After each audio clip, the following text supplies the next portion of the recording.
Building a regional shopping mall from scratch requires hundreds of millions of dollars.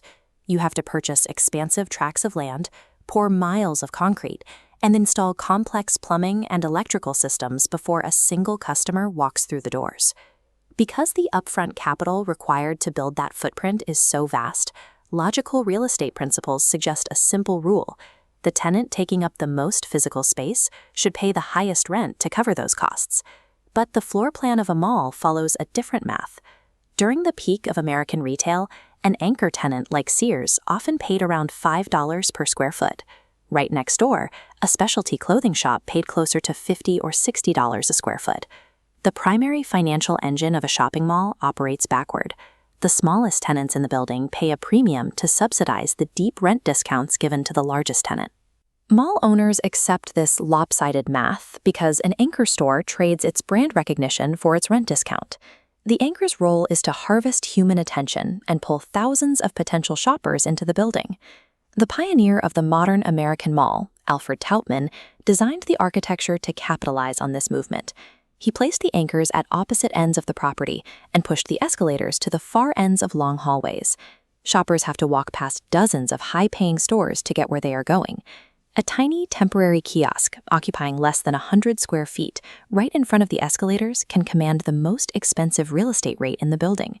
It sits exactly where foot traffic is heaviest. In this business, position is worth more than space. The mall owner captures human movement and sells that exposure to the smaller retailers.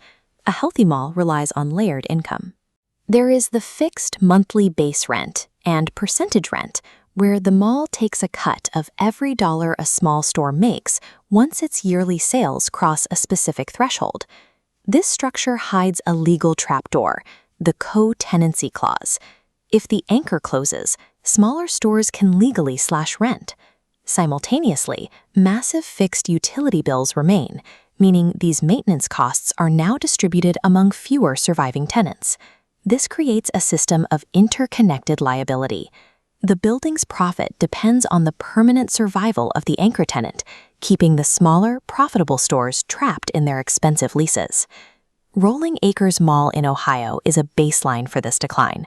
It once thrived with 5 department stores and 98% occupancy. When chains like Sears filed for bankruptcy, they left behind 100,000 square foot concrete shells. These spaces are difficult to convert and expensive to subdivide for new businesses. With the anchor gone, the co-tenancy clause is triggered, reducing the mall's income. Yet the utility and property tax bills remained, meaning the surviving smaller stores paid a larger share of the maintenance costs just as their foot traffic vanished. This overhead spike pushes marginal tenants out, generating more vacancies. Soon, a property once valued at $30 million sold for scrap value. Mall failure is a mechanical result of structural interdependencies. The loss of one key piece mathematically bankrupts the remaining tenants. For the 20th century, malls sold a monopoly on convenience. If you wanted to compare 5 different brands in one afternoon, this was the only place in town that allowed it. Digital commerce broke that monopoly. Shoppers can now compare hundreds of options from home, removing the need for parking, walking, or physical checkout lines. Malls stuck in the middle, neither cheap enough for discount shoppers nor luxurious for a premium experience, collapsed first. Their only distinct advantage had disappeared. Surviving properties rewrote the blueprint.